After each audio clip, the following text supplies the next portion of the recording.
ఐబొమ్మ నిర్వాహకుడు ఇమ్మడి రవిని కూకట్పల్లిలో అరెస్ట్ చేశారు సీసీఎస్ పోలీసులు. నిన్న ఫ్రాన్స్ నుంచి హైదరాబాద్ వచ్చాడు ఇమ్మడి రవి. కరేబియన్ దీవుల్లో ఉంటూ ఐబొమ్మ వెబ్సైట్ నిర్వహిస్తున్నాడు. వెబ్సైట్ నిండా తెలుగు సినిమాల పైరసీ, ఓటీటీ కంటెంట్ ఉంది. ఐబొమ్మపై తెలుగు సినీ నిర్మాతలు ఫిర్యాదు చేయడంతో దర్యాప్తు చేపట్టారు పోలీసులు. భార్యతో విడాకులు తీసుకొని ఒంటరిగా ఉంటున్నాడు ఇమ్మడి రవి. దమ్ముంటే పట్టుకోండంటూ పోలీసులకు సవాల్ చేశాడు. ప్రస్తుతం అతన్ని అరెస్ట్ చేసి అకౌంట్లో 3 కోట్ల నగదును ఫ్రీజ్ చేశారు పోలీసులు. ఐబొమ్మ నిర్వాహకుడు ఇమ్మడి రవి అనే వ్యక్తిని హైదరాబాద్ పోలీసులు కూకట్పల్లిలో అరెస్ట్ చేశారు.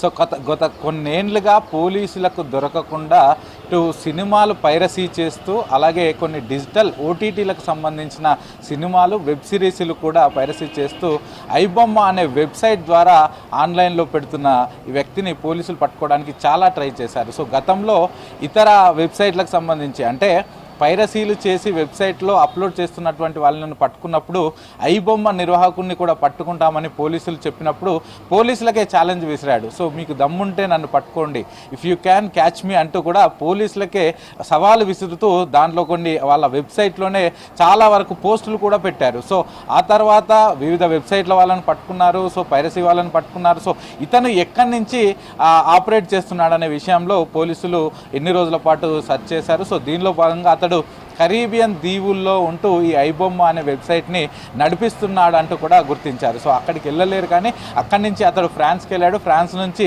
రీసెంట్గా నిన్న హైదరాబాద్కి రావడంతో అతడు ఎక్కడున్నాడో గుర్తించి కూకట్పల్లిలో ఇమ్మడి రవి అనే వ్యక్తిని అరెస్ట్ చేశారు. సో అతని అకౌంట్లో ఉన్నటువంటి 3 కోట్ల రూపాయలను కూడా ఫ్రీజ్ చేశారు. సో యాక్చువల్గా ఇతడు లాస్ట్ 6 to 7 ఇయర్స్గా ఐబొమ్మ అనే వెబ్సైట్ని నడుపుతున్నాడు. సో దీనిలో కేవలం తెలుగు కంటెంట్ మాత్రమే పెడుతున్నాడు. అంటే తెలుగు సినిమాలకు సంబంధించి కొత్తగా రిలీజ్ అయ్యే మూవీలు ఒకటి, అలాగే వివిధ ఓటీటీల్లో వచ్చేటువంటి సినిమాలు, ఓటీటీలో రిలీజ్ అయిన వెబ్సైట్లో ఇట్లాంటి వాటిని అన్నిటిని కూడా పైరసీ చేసి డైరెక్ట్గా అప్లోడ్ చేస్తున్నాడు. ఇటు పైరసీకి సంబంధించి చాలామంది ఏం చేస్తారు, క్యామ్కార్డర్స్, గతంలో మనం చూసినటువంటి వివిధ పైరసీ వెబ్సైట్ల వాళ్ళు ఏం చేశారంటే క్యామ్కార్డర్ ద్వారా రికార్డ్ చేసి దాన్ని క్లియర్గా చేసి దాన్ని అప్లోడ్ చేసేవారు. కానీ ఇతను మాత్రం అలా కాదు, డైరెక్టర్గా సినిమా ప్రొడ్యూసర్లు సినిమా అంతా అయిపోయిన తర్వాత దాన్ని డైరెక్ట్ లైవ్గా థియేటర్లకి పంపించడానికి ఆన్లైన్ ద్వారా పంపిస్తారు. సో ఆయా వెబ్సైటు డిజిటల్ కంటెంట్ క్రియేటర్లకు సంబంధించిన